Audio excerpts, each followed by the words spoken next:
এবারের ঘটনাটি আমাদেরকে যিনি পাঠিয়েছেন ওনার নাম আব্দুল্লাহ। ওনার বাড়ি মুন্সিগঞ্জ জেলার গজারিয়া উপজেলায়। আর উনি এবারের ঘটনাটি শুনেছেন ওনার এক বড় ভাইয়ের কাছ থেকে, যার নাম হচ্ছে আব্দুল মজিদ। ওনার বর্তমান বয়স 45 কি 46 বছর হবে। আর ঘটনাটি ঘটেছিল ওনার বয়স যখন ছিল 35 বছরের মতো, তার মানে আজ থেকে প্রায় 10-11 বছর আগের কথা। উনি পেশায় মাছ ধরেন, সেই মাছ বাজারে বিক্রি করে জীবিকা নির্বাহ করেন। তিনি সবসময় রাতের বেলা মাছ ধরতেন। রাতে নাকি মাছ বেশি পাওয়া যায়, তাই তিনি রাতে মাছ ধরতেন। বর্ষাকালে যখন খাল বিল পানিতে তলিয়ে যেত, তখন তিনি কারেন্ট জাল দিয়ে মাছ ধরতেন। আর যখন বিলের পানি শুকিয়ে যেত, খাল পানি কমে যেত, তখন তিনি ঠেলা জাল দিয়ে মাছ ধরতেন। ত্রিভুজ আকৃতির জাল, যেটা 3 দিকে 3টি চিকন বাঁশ বাঁধা থাকে এবং সেই বাঁশের সাথে জাল বাঁধা হয়। গ্রামের ভাষায় সেটাকে খুচি জাল বলে। সেই জাল দিয়ে কোমর সমান পানিতে নেমে ঠেলে ঠেলে মাছ ধরা যায়। তিনি সেই জাল দিয়ে খালের পানিতে মাছ ধরতেন। আর ঘটনাটা মাছ ধরতে গিয়ে ঘটে। সময়টা 2013 সালের নভেম্বর মাসের দিকে। প্রতিদিনের মতো তিনি জাল নিয়ে মাছ ধরতে বের হলেন। তার হাতে থাকা ঘড়িতে তিনি সময় দেখেন রাত 10টার মতো বাজে। গ্রামের পার্শ্ববর্তী খালে তিনি মাছ ধরতে নামেন। গ্রাম থেকে খালের দূরত্ব 200 থেকে 300 মিটার বা কোয়ার্টার কিলোমিটার আর কি। তখন চাঁদনি রাত ছিল। বিশেষ করে তিনি চাঁদনি রাতে ঠেলা জাল দিয়ে মাছ ধরতেন। পানিতে নেমে 2 হাত দিয়ে ঠেলে ঠেলে ঠেলা জাল দিয়ে মাছ ধরতে হয়। যেহেতু হারিকেন বা লাইট জ্বালিয়ে তার পক্ষে মাছ ধরা কিন্তু পসিবল ছিল না। আর তার সাথে যদি হারিকেন বা লাইট থাকতো, সেটা ধরে রাখার জন্য আর একজন লোককে রাখতে হতো, তাকে আবার মাছের ভাগ দিতে হবে। এখন তার ধরা মাছের ভাগ তিনি অন্য কাউকে দিতে চাইতেন না, এটাই স্বাভাবিক। তাই তিনি চাঁদের আলোয় মাছ ধরতেন। তিনি ছাড়া আরো অন্য মানুষরা ওই সময় মাছ ধরতেন, তবে তিনি তাদের সাথে মাছ ধরতেন না। মাছ বেশি পাওয়ার আশায় তিনি অন্য মানুষদের কাছ থেকে একটু দূরে সরে গিয়ে মাছ ধরতেন।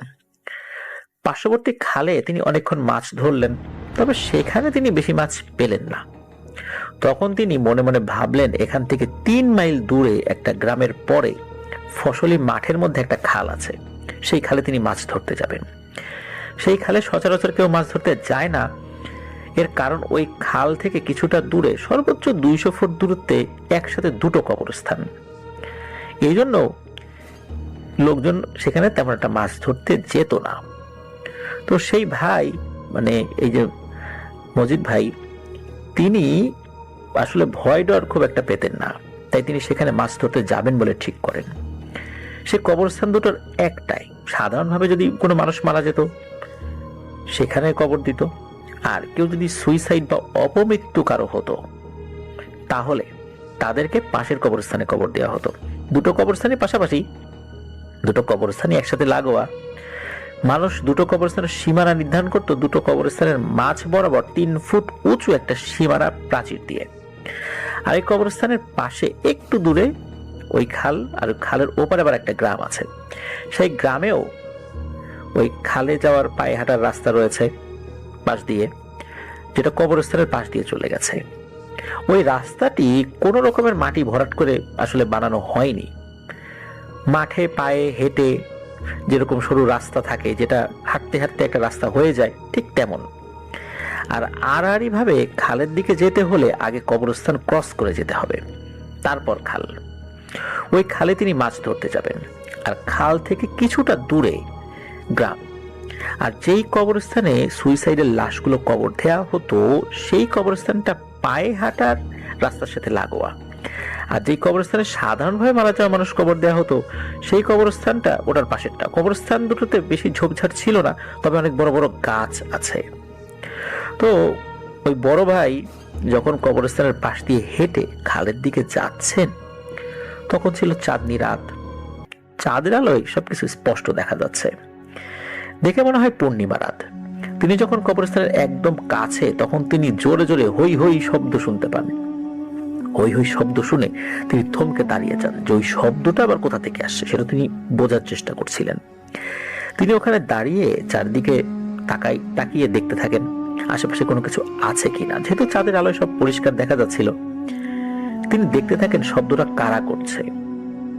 হঠাৎ করে তিনি দেখতে পান চারটা শেয়ালের মতো কিছু, তাদের মাথা নেই। শেয়ালগুলোর সারা শরীর জুড়ে অসংখ্য লাল টকটকে চোখ মিটমিট করছে। আর শেয়ালগুলোর যেখানে মাথা থাকার কথা, ঠিক ওই জায়গাতে বামন আকৃতির কালো কুচকুচে ছোট বাচ্চাদের মতো কিছু বসে আছে। সেগুলোরও চোখ টকটকে লাল। চারটা শিয়ালের মাথার জায়গায় চারটা বামন আকৃতির কিছু বসে আছে। আর ওই শিয়ালগুলো একটা মৃত মানুষের খাটিয়া পিঠে করে নিয়ে আসছে, খাটিয়ার মতো কিছু একটা আর কি। শিয়ালগুলো বেশ বড় বড়, আর তারাই হই হই শব্দ করছে। আর তাদের পিঠে করে নিয়ে আসা খাটিয়াটা খালি, খাটিয়ায় কোনো লাশ নেই। এটা দেখে এই বড় ভাই খুব ভয় পেয়ে যান। ওই ভয়ঙ্কর শিয়ালগুলো তার থেকে 20 হাত দূর দিয়ে হেঁটে যাচ্ছে। এমন ভয়ঙ্কর কিছু দেখে তিনি নিজেকে লুকানোর জন্য সুইসাইডের লাশগুলো যে কবরস্থানে কবর দেয়া হতো সেই কবরস্থানে উঠে যান এবং একটা বড় গাছের নিচে গিয়ে বসে পড়েন। 20 ফুট দূর দিয়ে গেলেও ওনাকে কোনো একটা কারণে ওই শিয়ালগুলো বা শিয়ালের শরীরের উপরে বসে থাকা ওই বামনগুলো দেখতে পায়নি বলে ওনার কাছে মনে হয়। তো উনি কবরস্থানে আশ্রয় নেন। ওনার বিশ্বাস ছিল কবরস্থানে আশ্রয় নিলে খারাপ কোনো কিছু ক্ষতি করতে পারে না। উনি দেখতে থাকতেন যে ঘটনাটা কি হচ্ছে। ওই যে শিয়ালগুলো ওই খাটিয়াটা নিয়ে সুইসাইড করা লাশগুলো যে কবরস্থানে কবর দেয়া হতো সেই কবরস্থানেই উঠে যায় এবং দুটো কবরস্থানের মাঝামাঝি সীমানা প্রাচীর আছে। একটা নতুন কবরের পাশে খাটিয়াটা রাখে। ওই শিয়ালগুলো কুকুরের মতো করে সামনের 2 পা দিয়ে কবরের মাটি খুঁড়তে শুরু করে। শিয়ালগুলো যে কবরটা খুঁড়ছে সেই কবরটা ওই যে বড় ভাই যেখানে লুকিয়ে আছে সেখান থেকে 20 কি 25 হাত দূরে। তাই তিনি সবকিছু স্পষ্ট দেখতে পাচ্ছিলেন। এসব দৃশ্য দেখে তিনি প্রচন্ড রকমের ভয় পেয়ে যান। সেই বড় ভাই চিন্তা করেন তিনি কবরস্থান থেকে নেমে যাবেন। আর যখনই তিনি কবরস্থান থেকে নামতে যাবেন, মানে ঢালু যেদিকে ওইদিকে নামতে যাবেন, তখন তিনি দেখেন তিনি দাঁড়াতে পারছেন না। তার কাছে মনে হয় তার পায়ে কোনো শক্তি নেই। ভয়ে তিনি একেবারে জমে গেছেন। সামান্য নড়াচড়াও তিনি করতে পারছেন না। তিনি গাছ ধরে দাঁড়ানোর চেষ্টা করছেন, কিন্তু তিনি গাছ ধরেও দাঁড়াতে পারছেন না।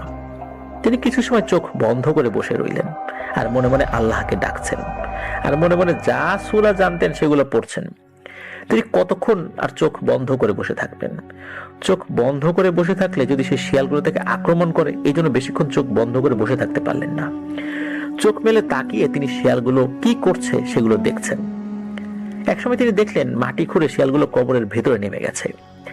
আর এমন সময় দুটো ফুটবলের মতো গোল আকৃতির লাল আগুনের গোলা হাওয়ায় ভেসে শিয়ালগুলো যে কবরটায় নেমেছে সেই কবরের ভিতরে ঢুকে গেল। আর কবরের ভিতরে শুরু হলো ধস্তাধস্তি, আর সাথে শুরু হলো প্রচন্ড ঝড় আর শিলাবৃষ্টি। ওই সময় এরকম ঝড় আর শিলাবৃষ্টি হওয়ার কথা না। বৃষ্টির সাথে শিল পড়ছে, শরীরে বরফের টুকরোর মতো শিল পড়াতে তিনি বুঝলেন যে শিল পড়ছে, কারণ শিল কারো উপর যদি পড়ে তাহলে প্রচন্ড ঠান্ডা অনুভূত হয়। আর প্রচুর পরিমাণে বিদ্যুৎ চমকানো, সাথে বিকট শব্দে বজ্রপাত। সেখানে এক ভয়ানক পরিবেশ সৃষ্টি হয়েছে। নভেম্বর মাসে বৃষ্টি হয়, তবে নভেম্বর মাসে শিলাবৃষ্টি সাধারণত হয় না বললেই চলে বাংলাদেশের প্রেক্ষাপটে। আর এত জোরে বজ্রপাত এবং এত ঝড় তুফান কিন্তু হয় না। তিনি বুঝতে পারেন যে এটা একটা বড় বিপদের আলামত। আবার একটু আগেই আকাশে ছিল চাঁদের আলো। চাঁদের আলোতে উনি দিব্যি হেঁটে এসেছেন, আকাশে মেঘ ছিল না। হঠাৎ করে কেন এই অবস্থা হলো উনি আসলে বুঝতে পারছিলেন না। উনি কি স্বপ্ন দেখছেন না ঠিক দেখছেন? এখন এমন একটা সিচুয়েশনে কবরস্থানের উপর বসে থাকা ছাড়া আর কোনো উপায় নেই, কারণ তিনি উঠে দাঁড়াতেও পারছেন না, আবার হাঁটতেও পারছেন না। তাই বাধ্য মানুষের মতো কি ঘটনা ঘটছে সেদিকে চেয়ে আছেন আর মনে মনে আল্লাহকে ডেকে যাচ্ছেন। তিনি দেখলেন যে এমন বৃষ্টি হচ্ছে যে বৃষ্টির পানিতে ফসলের মাঠ তলিয়ে গেছে। কারণ আশেপাশের যেই বৃষ্টির পানি সেগুলো এসে ওই মাঠে ঢুকছে। মূলত এই কারণেই এত দ্রুত এই মাঠ তলিয়ে যাচ্ছে। আর বিদ্যুৎ চমকানোর আলো থাকাতে তিনি স্পষ্ট বুঝতে পারলেন ফসলের মাঠ পানিতে তলিয়ে যাচ্ছে, আর প্রচন্ড রকমের মাংস পচা একটা দুর্গন্ধে চারপাশ ভরে গেছে। তিনি মনে মনে ভাবতে লাগলেন যে আসলে ওনার সাথে এসব কি হচ্ছে, কখন সকাল হবে আর এই উদ্ভট দৃশ্য দেখা থেকে উনি মুক্তি পাবেন। তার হাতে কিন্তু একটা ঘড়ি ছিল, ওয়াটারপ্রুফ ঘড়ি ছিল। সেটাতে তিনি দেখতে পেলেন রাত প্রায় 2:30 বাজে। তার মানে ফজরের আজান হতে কিন্তু তখনও অনেক বাকি। আর নভেম্বর মাস, মানে শীত পড়ে গেছে, তখন কিন্তু ফজরের আজানটাও দেরিতে হয়। তিনি ভাবলেন এতক্ষণ তিনি যদি এখানে থাকেন তবে তিনি ভয়ে হার্ট অ্যাটাক করে মারা যাবেন। তাই তিনি এখান থেকে যাওয়ার জন্য অনেক চেষ্টা করতে লাগলেন। তিনি যেখানে বসেছিলেন সেখান থেকে বহু কষ্টে হাঁটু উপর ভর করে হাত দিয়ে হামাগুড়ি দিয়ে অনেকটা খোড়া মানুষের মতো করে একটু সরে এসে তিনি আরেকটা বড় গাছের নিচে আসলেন।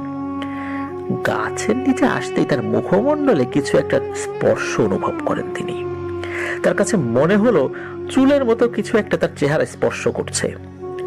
কিসের সাথে স্পর্শ লাগলো সেটা দেখার জন্য তিনি উপরের দিকে তাকান। উপরের দিকে তাকিয়ে তিনি যেটা দেখতে পেলেন সেটা দেখে আরো বেশি করে ভয়ে শিউরে উঠলেন। তার মেরুদণ্ড বেয়ে ভয়ের ঠান্ডা একটা স্রোত নেমে গেল। বিদ্যুতের ঝলকানিতে তিনি দেখতে পেলেন অনেক উঁচু গাছের ডালটাতে ভয়ঙ্কর কিছু একটা বসে রয়েছে। সেটা দেখতে অনেকটা লম্বা, সেটা গাছের অনেক উঁচুতে বসা, আর সেটা ওই যে কবরটা ঘুরছে ওই কবরটার দিকে তাকিয়ে আছে।